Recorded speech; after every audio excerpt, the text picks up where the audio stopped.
शीत दिन आरंभ हो गले लोक माने निज शरीर को उष्म रखा चा आ कॉफी पी था या द्वारा शोष कम लगी था तेणु लोक मैंने पानी पीवा कम कर दे था चा आ कॉफी अधिक मात्रा पी था शीतरु बा थंडारू रक्षा पाइबापी यही कारण शरीर जलीय अंश कमिबा लगे।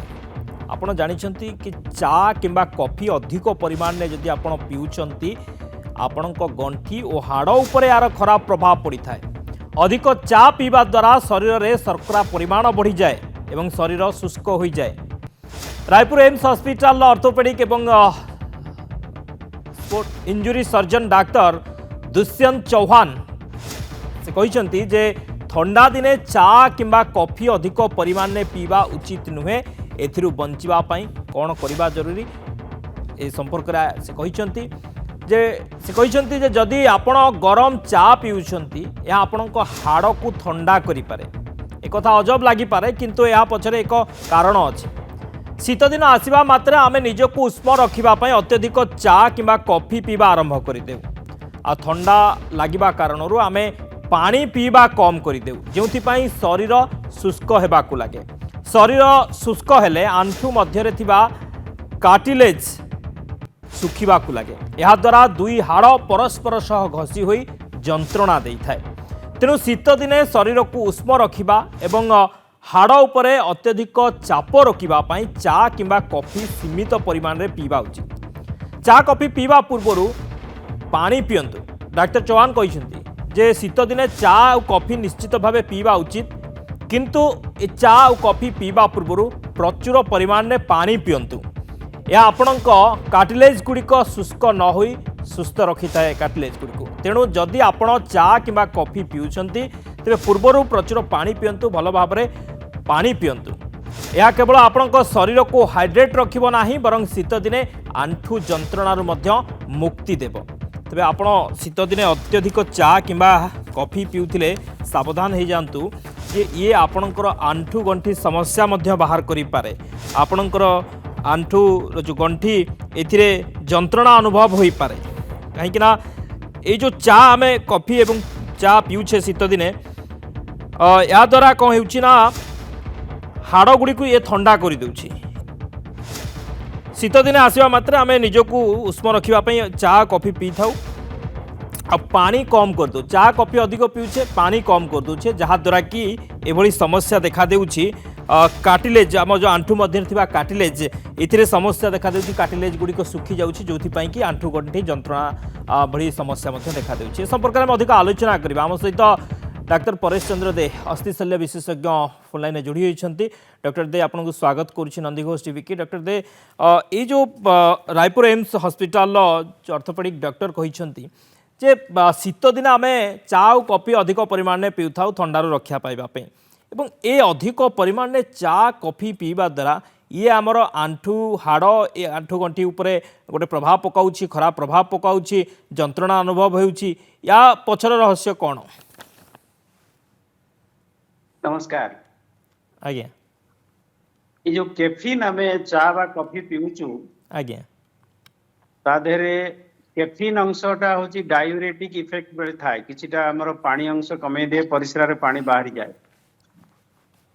तेणु आमे जदि बेसी चा बा कॉफी पीवा आज्ञा ताहले आपनकर डिहाइड्रेशन हबो बॉडी रो जलीय अंश कमी जाउ आज्ञा जेटा कि लॉन्ग रन रे जदि आपण सप्ताहटा 15 दिन कंटिन्यूअसली सेटा जदि अधिका चा बा कॉफी पिउचंती ताहले आपनकर हाड़र जो डिहाइड्रेशन हेकरी आमर जो मसल गुड़ाक बा हाड़ मझिरे जो कुशन बा जो शॉक एब्जॉर्बर काम करूची कार्टिलेज से कार्टिलेजटा होची जो गुड़ाक पानी अंश बा जलीय अंश कमी जाइकी सुखी जाउची ताले आंठू रे जो हमर घर्षण होची आंठूटा बुलिया पे सहायता करूची कुशनिंग इफेक्टटा कमी जाउची। आज्ञा जदि आपण गोटे तेलिया जिनसटा पकेबे जेमते खसरिबो जदि आपण तेल सुकिला जिनसटा पकेबे ताले एते खसरिबनी आंठूटा आज्ञा तेणु जलीय अंश कमी जाए। ता छड़ा ये जो कैफीनटा हमर तो यूरिक एसिडटा मध्य टिके टिके बढ़ाए। यूरिक एसिड बढ़िले ताकू कहंती गाउटी आर्थराइटिस बा गुड़ी भलिया सब बाली भलिया जमा होई गंठी भितरे ताकू कहंती गाउटी टफाई। ताले सेटा जमा ही गले जदि आपण आंठू भितरे गुड़ी बा बाली पके घसीबे ताले आंठूटा नष्ट होइयो आज्ञा सेमती एटा खाली आंठू गंठी नुह एमती अंटा बथा बेक बथा भी कराए सेतिपई आंठू गंठी बेक अंटा एगुडार सब जो ठंडा हेले बा शीत दिन रे बेसी पेन हुए तार गोटे कारण होला चा कॉफी आज्ञा तेणु आपण जल्दी कहले जे डिहाइड्रेशन जेहेतु हे जाउची एवं सेतिरे चा कॉफी पीले बेसी झाड़ा परिसरा रे बेसी पानी बाहरी जाउची एवं गाउटी आर्थराइटिस बा यूरिक एसिड बढ़ुची याकू सब कम्बैट करिया पई आपण पाखरे जेटा आपण कहले जे बेसी पानी पियंतु एटलीस्ट चा पीवा परु गोटे की 2 ग्लास पानी पी की तापर चा पियंतु आ लिमिटेड चा पियंतु एटलीस्ट गोटे की 2टा दिन को बेसी नहीं आज्ञा ताहले आपनकर कार्टिलेज बंची रहिबो जॉइंट पेन कम हबो अंटा पेन कम हबो आउ पानी अंश कमी गले भी जो तेलिया अंशटा जॉइंट भीतर थाए से मोटा हो जाए मोटा हेले खसरेन आउ ता छुआटा कौन हुए ना इन्फ्लामेशन तैयारी हुए ता भीतर फुलिबो से जो झिल्ली अछि ता भीतर साइनोवियम